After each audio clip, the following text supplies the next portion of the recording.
earth. The word distilled means to subject or to obtain by distillation, to separate from, to give off in drops. Going back to the earth, the earth can represent the relaying of information through thought coming from the unseen dimension onto the seen. They say the seen is governed by the unseen. That's right. When you study, read, experiment, analyze, without the release of that energy, you can overload. Go on a system, network shut down, a system crash. This is why it says different currents of atmosphere. Different currents of atmosphere causes you to apply, demonstrate, actuate, manifest, bring into fruition of that in which you accumulate in the ethereal plane and is to be released down to the earthly plane. This is why the movie The Secret, ancient teaching. Jesus said, as a man thinketh in his heart, so is he. That's right. That's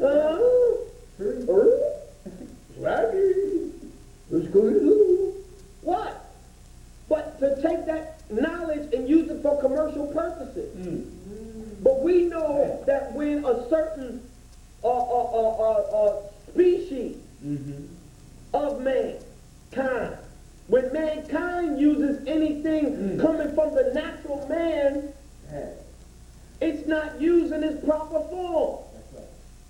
They were killing witches back in the day because they were holistically healing the people, but the church wanted money from the sickness. Well, Rite Aid and CVS got a whole aisle of herbal and all this stuff, and they don't want us to call it holistic. It's alternative medicine.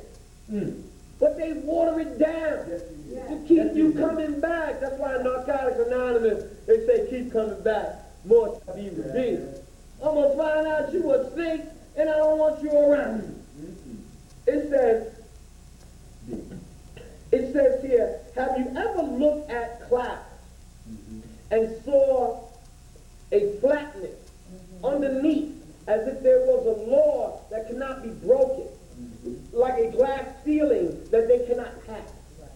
Depending on the heaviness of accumulated water vapor, that particular cloud possesses, the level of height it reaches depends on its substance. Now think of yourself and at what level of consciousness you came from and where you are going and have you evolved to. There is a law of gravitation that you cannot pass unless it meets the requirements of that. You cannot pass unless it meets the requirements of that particular level of law. Basically, it's saying you ain't going nowhere unless you meet the requirements of the level. That's why in certain circles you can't come through the door unless you knock a certain way. That's right. That's right. Absolutely. See, Jesus started off as what? Not Christ. That's right. He was the Messiah. That's right. The one anointed. Right. Then he went from the carpenter's son, Jesus of Galilee, Nazareth. So all these names that describe the master were the different evolutionary processes that people saw him as. Some saw him as, oh, that's just a carpenter's son. Hey, Jesus! How you doing? That's a carpenter's son. Yeah, nice kid. Yeah, his mother and everything. You know. So when he went to Galilee, they saw him as Jesus of Galilee. Right. Then Jesus of Nazareth. That's right. Then, like you said, he asked Peter, well, Peter, who do you say I am? That's right. Well, Peter said, well, thou art the Christ, the Son of the living God. Well, he never said it. Peter said it. Jesus told one person who he was. We told two. He told Peter, I'm the light. That's right. You know, but he told Martha, Lazarus' sister, the only female in the Bible that Jesus told who was. He told her, I am the resurrection and the life. That's right. He who believes in me, though he were dead, yet shall he live. Yes, sir. And he who believes in me and do the work shall have everlasting life. That's right. Yes, sir. Two different processes. Uh-huh. Believing and working. That's right. You see what I'm saying? Yes, sir. So, we got to get that straight. True. So I want to share with you, is dealing with gravitation. And it says, in order for you to reach your highest heights, the highest heights are gained by those who reach the greatest of depths. Right. This is also true in negative sense. When we negate our mission and assignment and amalgamate with the Willie Lynch, Stockholm Syndrome, or Philistinic mentality, metaphysically, a Philistine is a stranger or an adversary against the spiritual powers of God or against God consciousness. A Philistine. Yeah. That was what Samson was fighting. That's right. Philistine. That's right. Because Samson has great strength with God. The Philistines wanted to take his power. They were foreigners to it. Couldn't understand it. That's why some folks don't even, I don't know, is he a Muslim or more? I don't know what this dude is. So because I stand firm Yes, sir. of my belief system, which is no belief. That's right. My belief is no belief. Exactly. Be, and you are. This is also true. That we tend to, Stockholm Syndrome is when in Stockholm, Sweden, there was some hijackers, or there were some men that kidnapped, and the people that were kidnapped after a while started developing feelings for the people that held them captive. They started loving their oppressor. They really, really cared about them. So then when the keeper of the guard That's right. That's right. comes back and utterly destroys that person or people, That's right. what do? We fight our own to protect our oppressor. That's right. It says, in the forms of drops of water or drops of ice, can regard the way your thought processing gathers fluid-like flexibility, where you can interact with other people, places, and things in a way that is also and so universal that it is hard to find any oppression. It can also relate to the emotions, forming thought patterns, which causes a person to cry. That's right. It says, but this water is never drawn above 6 miles of the earth's surface by the sun and moon. True. Emotions can represent here water. Emotion is energy in motion. This energy is invisible, yet it manifests in the physical. You can see the expression of someone's face, their disposition. You can sense the atmosphere or the ether that there is something not right with this person. That's right. You can feel your body react or respond to something or someone due to energy in motion. Well, just like the water of the planet Earth, its water cannot rise above or be drawn 6 miles. 6 can represent limitation. It also can represent balance. In Arabic, they call it the mizan. 3 degrees on the physical side and 3 degrees on the spiritual side. The gravitational pull the sun has on our planet, with the moon acting as a ground wire, so the lakes and rivers and oceans do not exceed their limits, is very essential to the mizan, the balance of things. The sun gives off direct light while the moon reflects sunlight it's giving off. This is borrowed light. Both moon and sun act as earthly advisors, each regulating its own individual affair, yet conjoined by an invisible law. Your emotions have a limitation as well. Emotions reach a certain height before it burns the E out of the word emotion. So when your emotions leave a certain level, it burns the E out That's right. and leaves the motion. True. So that's when someone gets to the point where he's going to hit somebody or she's going to strike out at somebody That's right. because the emotions hit a certain level. Now, sisters, y'all know y'all can cut a brother like a knife. Y'all know that. And y'all know some brothers got those issues and you pull them right out of them. Yes. His emotions get so great that he's ready to strike you because he killed the energy. It like burned itself out.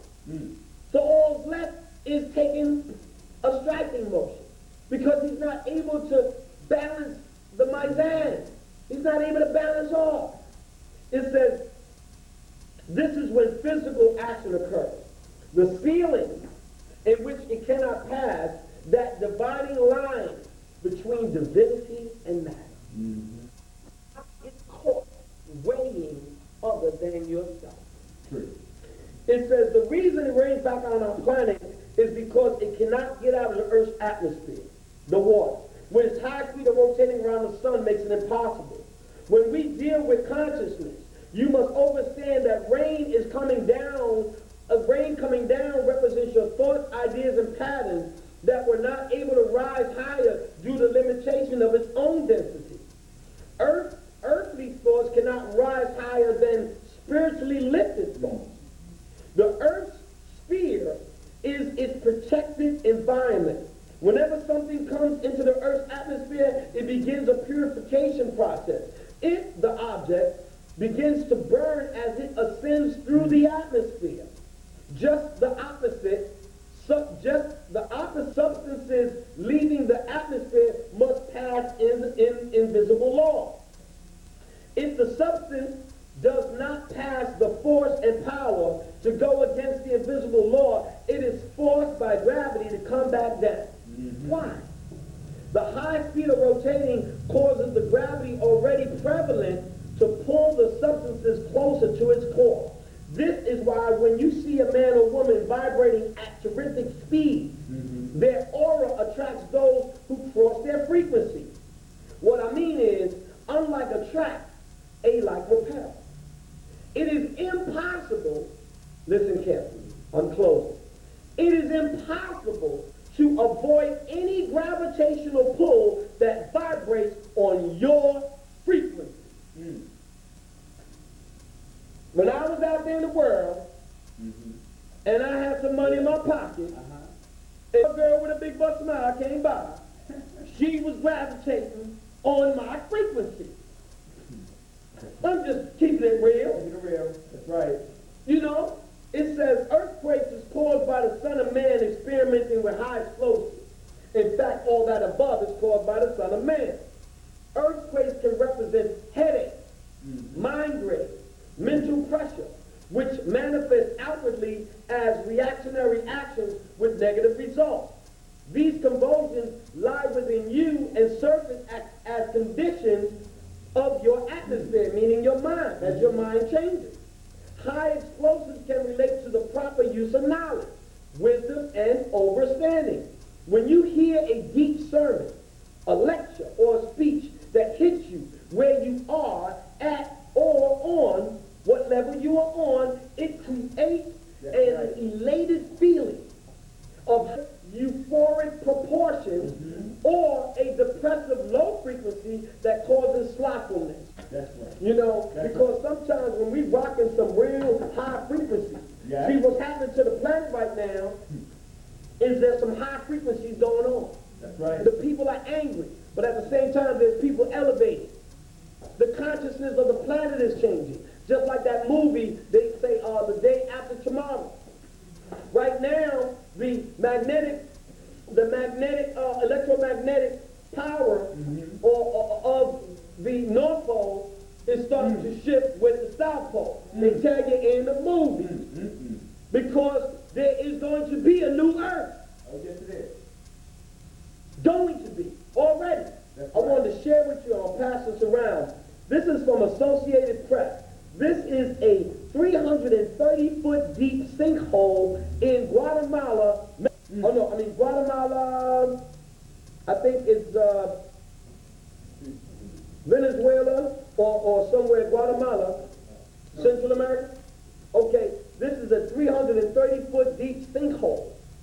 Now we know that there is, can you pass that, brother? Yeah. There is 5,280 feet in a mile. 330 is about what? A third, a fourth, a third of a mile. Almost half. This is a bizarre hexagon spotted on Saturn. It is a huge six-sided feature. And this was 2 decades ago, 20 years ago. It is a hexagon at the north pole of Saturn, 15,000 miles, Let's go. 1 in 5 is 6, 15,000 miles across, nearly 4 Earths fit inside it. It extends about 60 miles down into the clouds. Now this is a picture of it here. That's about Saturn. See, there's stuff going on a more intergalactic level. Okay?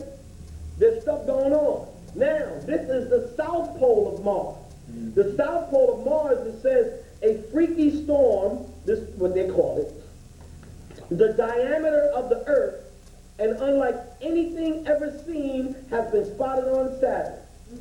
It says the Tempest, some 5,000 miles wide, has an oddly human-looking hurricane-like eye. That's right. But it is very different from a terrestrial hurricane. Okay? Here we go. It soars up to 20 to 45 miles high. And there's a picture of it back here, and that's on Saturn.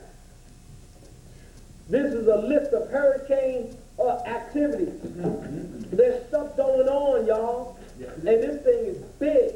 It has nothing to do with whose religion, faith, tradition. There were the last few hurricanes. The last few hurricanes was Emily 2005. A matter of fact, Isabel 165 miles an hour. Ivan 165 miles an hour. Emily 160. Katrina 175. Rita 180. Wilma 185. Man. So the hurricanes are increasing. Man. What makes rain, hail, snow, and earthquakes? That's right. This is what's up. So I just want to bring my brother up and close us out. Can you do it? Yeah. You can close us out. Yeah. Bring us on.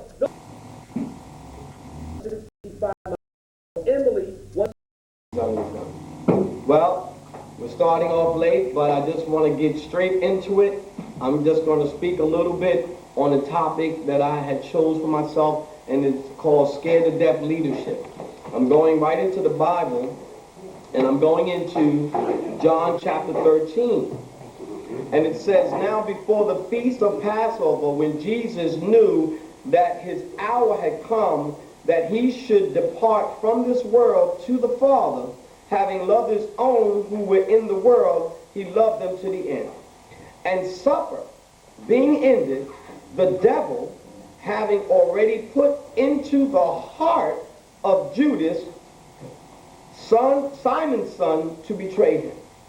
And I want to go down because after that it talks about how Jesus washed his disciples' feet, and the washing of the disciples' feet was an example for them to do to others, which is a sign of humility. But then I wanted to go into verse 27. It says, now, this is when Jesus had mentioned someone's going to betray him. He knew it intuitively. And in verse 27, now after the piece of bread, Satan entered him, and Jesus said to him, what you do, do quickly. And he was talking to Judas. And the point I want to make when it comes to scared to death leadership is right here in chapter 13 in the beginning was after supper. You know, and you know, after supper, if you know us, you know our people. You know what I'm saying? You know us. After supper, you know, we all relaxed and everything, or all like this, and you know, after supper. But because the physical food caused the body to be relaxed, and then you're susceptible. you're susceptible to whatever subliminal powers or whatever, because you're relaxed. You're relaxed. And if you're hungry, because I know from fasting, I'm alert.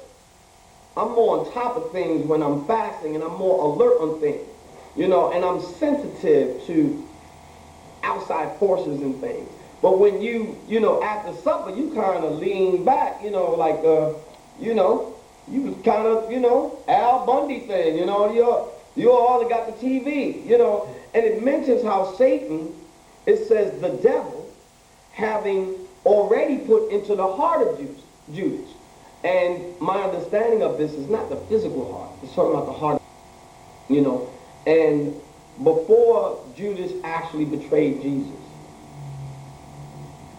it had to come through a thought form. It had to come into thought first, because it says the thought is the cause of it all. It had to come into a thought consciousness and then manifest into physical consciousness. And it's so strange, when I read this, I picked up, I said, well, it says the devil having already put into the heart. And then again in verse 27, now after the piece of bread, eaten again, Satan entered. So I said, well, you got the devil here and then Satan here.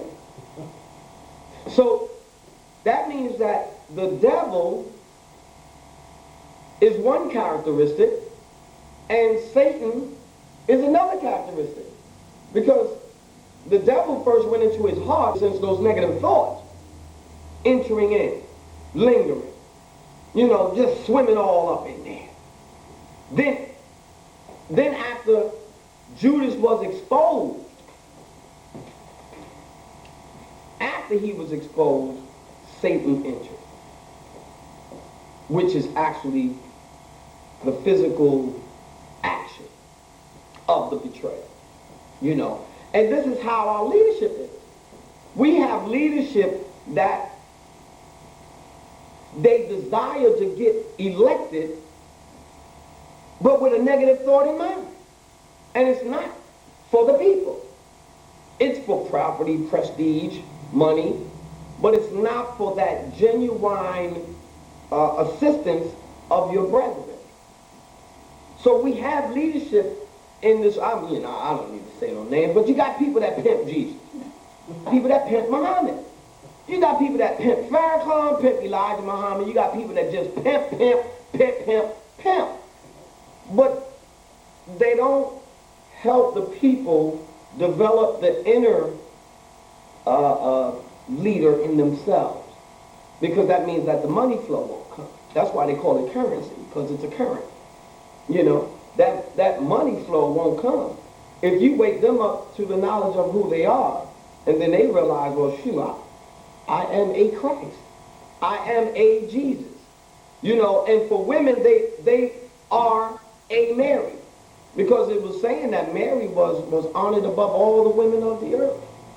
So once our women start understanding that they are honored above all the women of the earth, God Almighty, that's some real heavy stuff that make you want to go out there and do some real powerful stuff.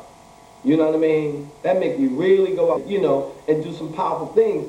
But I wanted to get into this chapter because it's chapter 13, which is, the number 13 is actually, we were told it's a bad luck number. But the number 13 is actually a spiritual number. Even the word tetragrammaton has 13 letters. And you have 13 on the back of the dollar bill. The number 13 is all up on there. So we've been taught the number 13 is actually a negative number, but according to numerology, 1 and 3 represents a 4, which is a square. And according to numerology, the number 4 is a hard worker. The number 4 in numerology, that is a person who is a hard worker, And here in John chapter 13, Jesus knowing, because this was a time around the Passover. So just imagine, like, shopping spree. It's all kinds of trafficking. going on, because this is the Passover. Everybody's getting ready to get their food, you know. So having realized someone's going to betray you takes a lot of patience and tolerance not to expose them so quickly. You just wait until they expose themselves, or you wait to a certain time, and then you know, it was all about timing right now. Because the master could have exposed this cat. I'm just going to straight up. He could have exposed the dude early, but he had to wait till he got to a certain point, and then it said, whatever you do, do it quickly. Well, in the street, we say, well, yo, whatever you're going to do, yo, you better make it happen. Otherwise, you know, if you do me, you better do it quick. You know, because what happens is, in leadership, sometimes the devil comes into our leaders in their thoughts and in their agenda when they get elected. And it could be, it may not even be the leadership on a political level. You know what I mean? It can be the leadership that lies within you, your own thought patterns that come in. And some of your thought patterns want to take over. You know, and then you got to say, oh, wait, stop. You know, because what happens is there's a lot of imbalance in ourselves right now. A lot of imbalance going on because there's so much stuff happening. So many things happening, you know. And then having entered into the heart of Judah can, I'm not, you know, everyone has their own understanding, but it can represent how negative thoughts come right into the mind and stay there. And if you're not well versed enough in meditation, in spiritual cleansing, or recognizing that thought, some people think that negative thoughts are actually normal. You know what I mean? I mean, some real negative thoughts, you know what I mean, are actually normal because we've been taught evil is good and good is evil. And that's why we have rejected the truth. But Judas here represents someone that walked right with the master. You know, he was his advisor. He was an accountant, actually. Judas was an accountant. So he dealt with money. So if he dealt with money, he was an analytical person. You know what I'm saying? And how we get too analytical with things. You know, whereas we get a negative thought, we want to analyze it. You can't analyze a negative thought too long, because you will analyze yourself right on into some negativity. So sometimes we play with those negative thoughts and we analyze it too much, you know, and instead we forget righteousness. We forget that the whole purpose of being a leader is for the people, for those less than you, you know. And a lot of our politicians today, you know, I mean, I gotta say it, it's sad. But we have actually been under a ghost spell. Not the gospel, the ghost spell. Because they've been sounding good and you know, the camera pose and, you know, and, you know, and we fall for it every time. We have been put asleep. Satan, or the devil, has entered into our hearts. And we've been put asleep because sometimes we've been fed a whole bunch of stuff that has put our people to sleep. And while we sleep, a force has come and took over. So we will elect officials that appear to be on our side because they walk with us, they talk with us, they sound good, but deep down inside their motive is for some advantageous reason. And it's not for the benefit of the community. And if you look at some of our city council people, if you look at other city council people in other states, I mean, if you just look at Louisiana, Mississippi, if you just look at the hurricane, you know, and the leadership that was the leadership role that was done back then, someone has played a